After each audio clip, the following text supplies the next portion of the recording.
Never ever bring a mediocrity in your school at the expense of your children because you want to pay 5,000 shillings. They will leave your student more disorganized than ever before. Because I tell you, if you put in a conveyor belt, a T conveyor belt, a cow, it will take to the destination a cow. You know what's a conveyor belt? Mr. Mike, you know what I mean by a conveyor belt? It is supposed to be to deliver tea leaves. But if you put a cow, it will deliver a cow. If you put Bolt in our train, SGR, no matter how fast he is, you still move with the speed of the train. Hope I have communicated to somebody. If I have not, so poor communication. How do you communicate in school? One of the major causes of conflict at workplace is what we call poor communication. Number two, there are some people who are more handsome in your school, who are more beautiful than you. They even dress better than you. Because your priority is not dressing. Am I right? So some people feel kiwaru. Like me, because I wear suits every day, and I don't repeat a suit for the whole year anyway. Like this one I wear it now in 2019, in the month of April.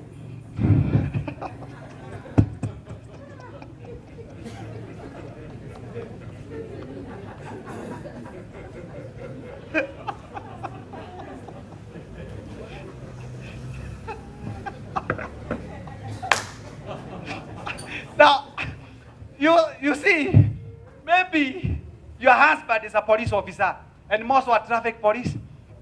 So every car that passes is banking time. So she can afford a new dress every day. You get what I'm saying? In your case, you support your entire family. Can you afford a new suit every month? So allow people to live their lives. Am I right? As long as they don't compromise on the standards of your school. And remember to be original. Be yourself. Some of you support your families. Am I right? Kuna wengine mnasomesha like because mami 19 children. I've been sponsoring our children. The last born sasa ni bodyguard ya Uhuru. But you can imagine how much sacrifice we made. And I have got 15 orphans. We have one in Technical University of Mombasa with you. And you can imagine how much we pay with you, Mr. Machadi. We took one child in the university. We have already, in our college, we have done more than 35 CSR. And I have never gone broke because of supporting. When God, the hand that gives. Like, how many books have I given? Have I demanded money from you? It was not published for free. It took me time and energy. But I give because I know God gives more. Some of us are so mean that you can't even, unaona mtoto amefukuziwa 300 tu balance. Huwezi ukalipa 300. Ted away manenda sako. I paid, let me give a true story before God with Mr. Mashadia. We were in Megota Secondary School in Kiabu, Megota. We met a parent crying and a child crying. They were both crying. As usual, because the way God greeted me and my colleague here, we have a lot of composition of philanthropy. So we asked the lady, why are you crying? Akasema unajua mtoto amefukuziwa karo hatafanya mtihani nini. Nikamuuliza ni pesa ngapi? You know how much it was? 18,000. 1,800. Tukamuuliza how much is the remainder of the school fees? Ili mtoto amaliza. Akasema ni about 4,200. Didn't we contribute that money? We just gave the ready money. We just went back to our pockets. Because I normally carry money. This is money. So we gave the money.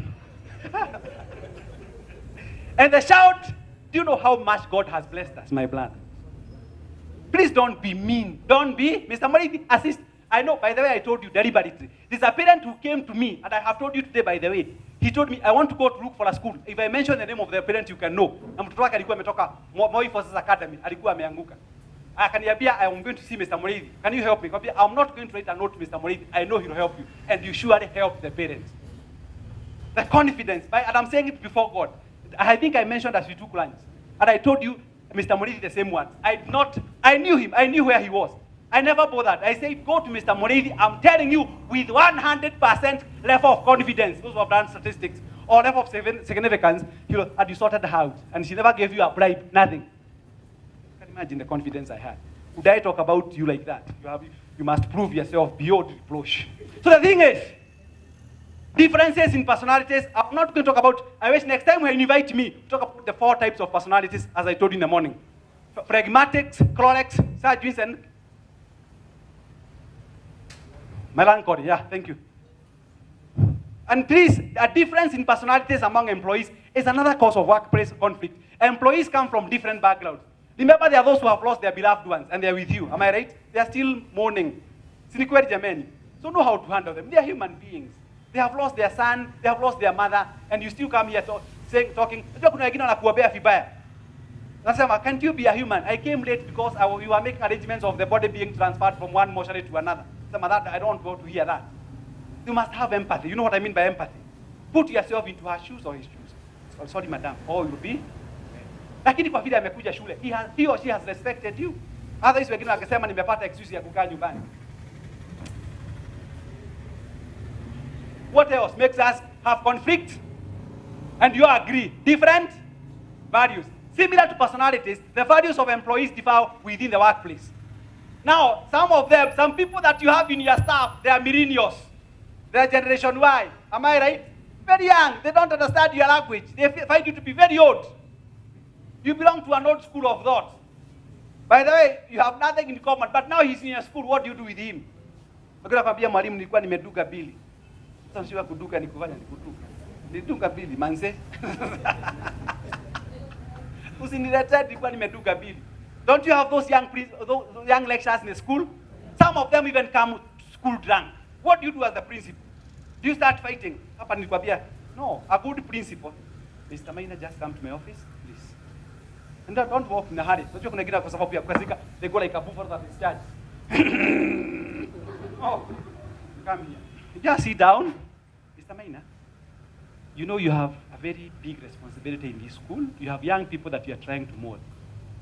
We also take beer. Even if you don't take, we also take beer, but you have never brought our drunkenness in school.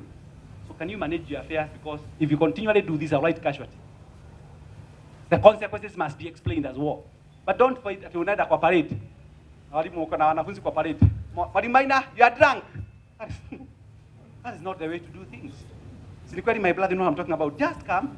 Maybe she has a lot of... Unambi pengine ukimuuliza kwa sababu ya kuja akiwa mlevi, wamekosana na bibi kwa nyumba. You know what I'm talking about. So they found, and Kenyans are very funny. Taking beer is not a solution. Because the effect of beer will end. The intoxication level will also subside. You can find yourself back into your senses. What do? So talking and counseling becomes a very major way of solving what? There are some people, I met one teacher, I will not mention the name, but somebody I salute you and I thank God for you. You never let me down. Another parent came all the way from Isiolo. He came and told me I wanted my daughter to